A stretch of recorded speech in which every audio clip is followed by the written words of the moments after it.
Hello, everyone. My name is James Kane, and today I'll be presenting the first of my proposed research topics for this course. My focus question today is how do social media platforms shape public health messages? Now, I chose this because it's critical of the study, especially in today's digital age where social media has become a primary channel for communication, particularly during public health. And just to give you just a little background, I chose this question because the relevance to both the academic and the practical fields of communications and public health.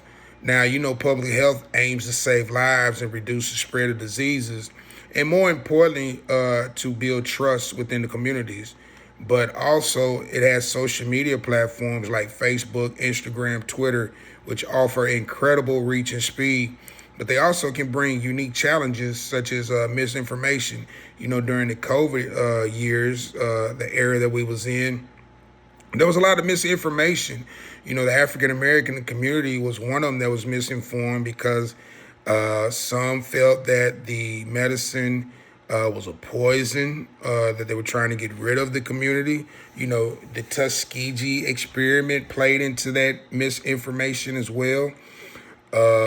The racism played into it. During that time, that's when we had white cops was killing black people. We had a series of those happenings, and when COVID came, and then that antidote, that vaccine came in, and all it took was one person to put out misinformation, and it just spread like wildfires as well.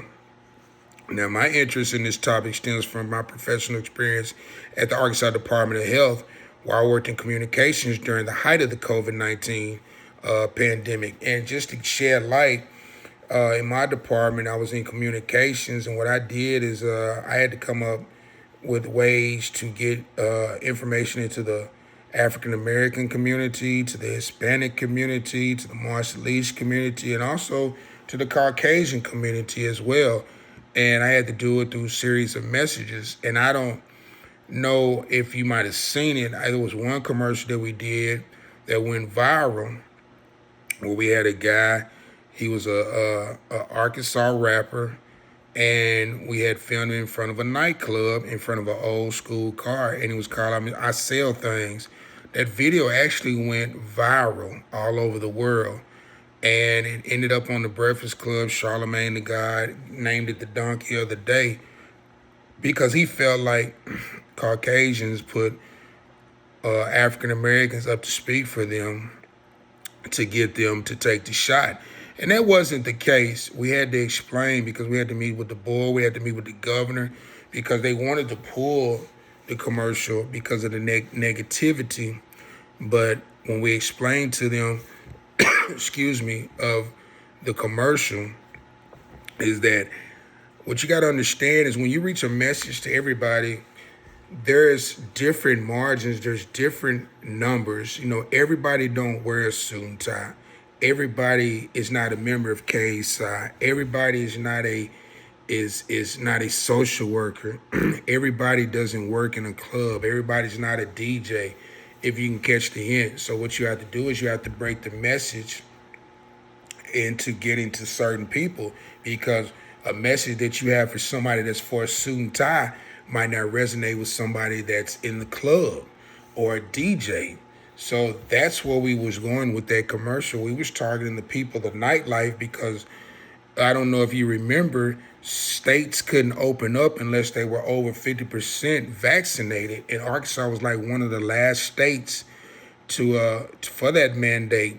And so we had to come up with messages to get people, excuse me, I was about to say our people, but to get people vaccinated, and that's what we did. So my explanation is to make this research question more specific for investigative purposes.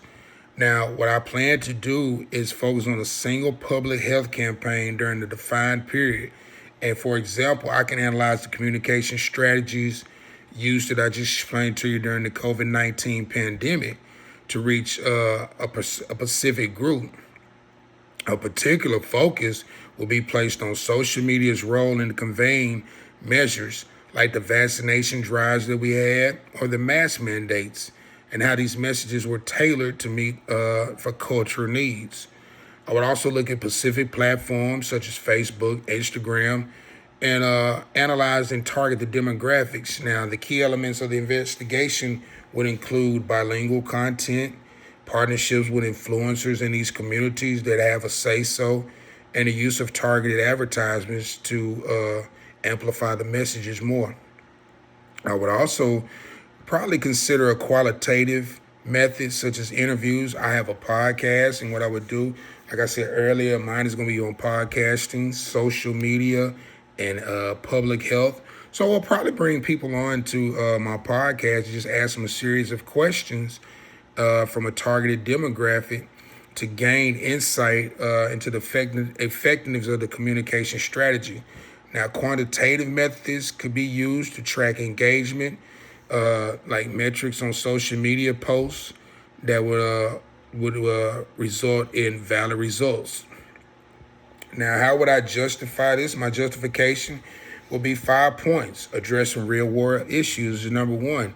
As I said earlier, during the public health emergencies and COVID, effective communication can be important, and it can be the difference between saving lives or death. Filling the gaps in literature.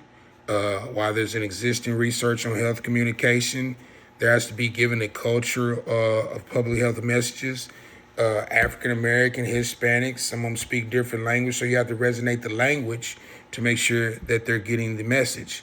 Exploring current trends and technological advancements such as social media, which is evolving rapidly, and how will it play a role in public health is going to be more important than ever. I know Facebook now has advanced targeting tools there, so that's something you might want to look at. And the benefits to society beyond academic contributions, how is this going to be beneficial? Public health organizations can use the findings to design better campaigns that not only be effective, but they can be equitable to policymakers to help use insights to allocate resources to help the demographics. And also, I would want to align with broader academic goals. Now, what I'm saying with that is this aligns with my long-term academic goals because my dissertation is going to focus on social media, podcasting, and public health communication. So this topic is kind of personal and kind of important to me for the foundation for future scholarships, but more importantly, addresses a pressing society need on how to use technology to bridge communication gaps and save lives. Now, before I get up out of here, I just have the question, how do social media platforms shape public health messages? It's just not academically interesting, but it's also socially impactful.